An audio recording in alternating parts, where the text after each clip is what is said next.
What's going on, everybody? This is Brian from SneakerFiles.com, and today we're doing a side-by-side of the 1999 versus the 2016 Air Jordan 14, known as Oxidized Green. Now, for those that don't know, this is the first time this colorway is releasing as retro form, that is.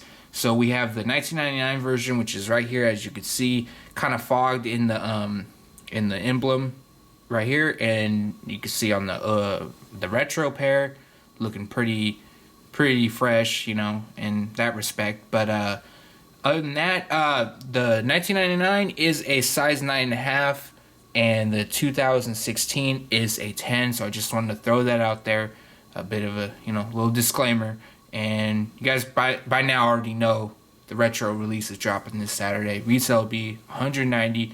Now, without making you guys wait too much longer, let's jump into it. I've been waiting to do this video since I first heard the news that the Oxidized Green were coming back. But to be honest with you, there's not a lot of differences. And in all honesty, it's hard to compare certain areas because of discoloring and things like that. But not to sound like a broken record, obviously the OGs have better leather quality. Although the 2016 release, they it's not terrible or by any means. It just fell short to me. But the biggest difference is the midsole. So here is the 1999 release. You could see it's like it's glossy through the midsole and almost speckled in areas. So let's show you the other side real quick.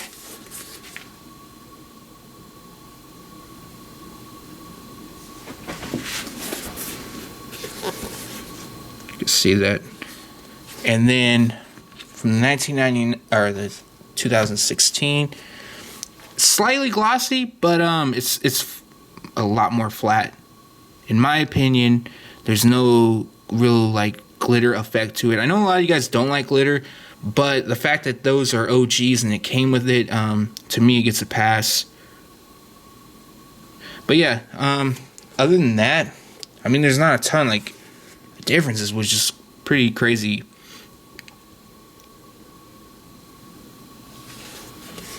And this tongue is just like pissing me off. This is the like dumb tongue.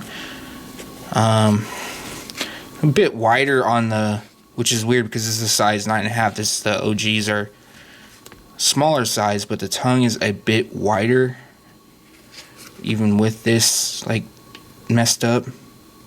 They both have glitter. It's weird because the top of the tongue, they had glitter. I was under the impression the OGs didn't, but then I rechecked, and yeah, definitely do.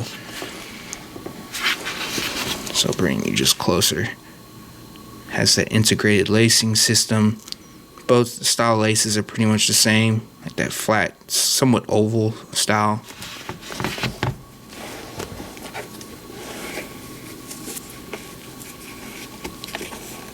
We got plastic over here, and then we got metal on the OGs. A bit of discoloration too, being pretty old. Another difference is on the liner on the OGs. So it's the perforations are a bit wider, so you could actually see the oxidized green a bit better. Nothing like crazy by any means. I'm not even sure. Hopefully that's picking up, but if it's not, I apologize. And then you can still see the oxidized green through, but it's a lot more difficult. Actually, you know what, it's like in a weird light you can see it, but yeah, I'm not really seeing it too much, to be honest with you now. But prior to, maybe my eyes are just playing tricks on me because now I don't see it at all. So I retract that statement. I apologize. There is no green, oxidized green peering through. So on the OGs, you could see it maybe from this angle a little bit better. I'm not too sure. Hopefully you guys can. But yeah, you can see it's kind of like right around here. You can see that hit right there. But to me, that's like the small details, pretty cool. Another thing I noticed, and I don't really think this is due to the size difference. It's really a half size. But to me, I might be tripping. I don't know, but let me know. The 2.3 looks crooked as hell. That's obviously nothing to do with comparing the two, but it's more like quality control, I guess you could say. But to me, that just looks off. Like, I don't know. But either way, there's not a ton of differences. But at the end of the day, I think this side by side is pretty cool, especially with this being the first time.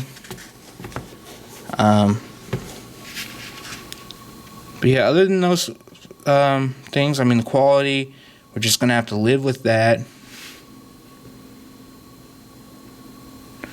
And then, you know, the perforations that exposes oxidized green on the OG is not there on the 2016 release. So I don't really want to compare coloring too much because of the OGs being discolored, but as far from what I can see is the oxidized green is on point. On the OG box, it did not mention Legend Blue. It didn't even mention whatever shade of blue this is, but they did a pretty good job matching that up into the sole. So the Jumpman on the 1999 is a bit faded. So we'll start off this way real quick. But yeah, I'm actually so we have the perforation is different. Then we have the midsole. It's just a lot more flat on the retro release compared to the 1999. No like glittering.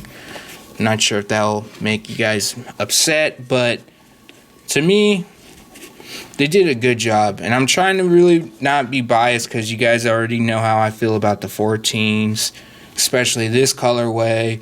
But you know, if this shoe, I'll be 100% honest with you. If this shoe was shit quality and terrible, I would tell you guys straight up, like, nah, don't do it. It's bad. And I would show it to you because they're not, you know, at the end of the day, it's just about being honest and upfront with everybody. And, you know, if I endorse something and say, oh, yeah, these are great quality, and then you go pick them up and you're like, Brian's a liar.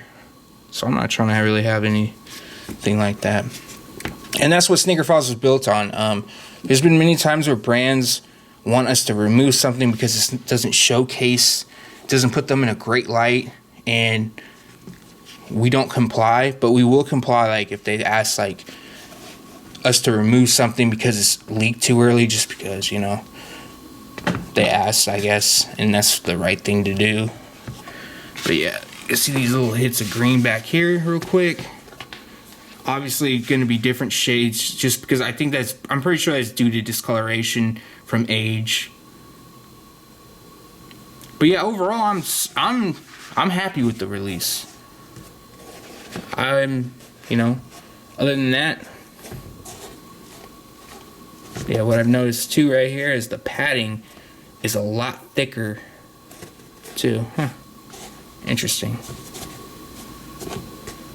Yeah, the padding and the liner, which might actually be a plus as for casual wear. I mean, I know some people still hoop in the 14s, but yeah, the padding a lot thicker on the retro. That's interesting. Tongue's about the same. Yep, so that's it. Nothing crazy. Like, I believe the flu games were something a little different. Nothing, you know, they did a pretty good job. Alright everybody, so we hope you enjoyed that comparison of the 1999 versus the 2016 Air Jordan 14 Oxidized Green. As you guys already know, the retro release is dropping tomorrow, July 16th. Retail will be $190. And, you know, like always, when I do these comparison videos, if I missed anything, please, you know, just let me know. Drop a comment below. Basically, you know, interact. It's kind of cool. But as I'm shooting this right now, obviously the shape is off. I'm not sure if I mentioned that before, but you could even see it in the paneling on top, kind of swoops more. Another thing is the stitching. I just had noticed it, a bit thicker stitching around the Ferrari emblem, and wider as far as, you know, the spacing versus the 2016. But other than that, I mean, the quality is not there. I mean, the quality is cool for Jordan brand now, but it's not OG status. But then again, this is retro, so we just have to deal with it. And that's no complaint, because I'm actually pretty happy with the retro release. You know, it's not going to be perfect by any means. Another thing was, just to recap, the midsole, not a, you know, it's a lot more glossy. It's not going to steer me away from buying it. There's some glitter as well. And the oxidized green peering through the perforated liner, again, something that's not going to push me away from buying the shoes. So to me, it's a dope release. The quality is good as far as Jordan brand standard goes. Nothing, you know, terrible. But I always say, you know, check your pairs, because you know, I got lucky. You know, I might have got lucky, and another pair you try to get is just crap. So I can't vouch for every pair. I could just vouch for the pair that I have. Now I'm just saying this stuff because I've seen comments where people are like, well, my pair came out like shit, and you know, and that sucks, and I feel for that person, but at the same time, it's like, well, my pair didn't, so I'm just kind of reporting as I have it. So leave a comment below, let us know what you think, if you plan on picking them up or not. Thanks for watching. Stay tuned at SneakerFiles.com, and if you haven't yet, make sure to subscribe.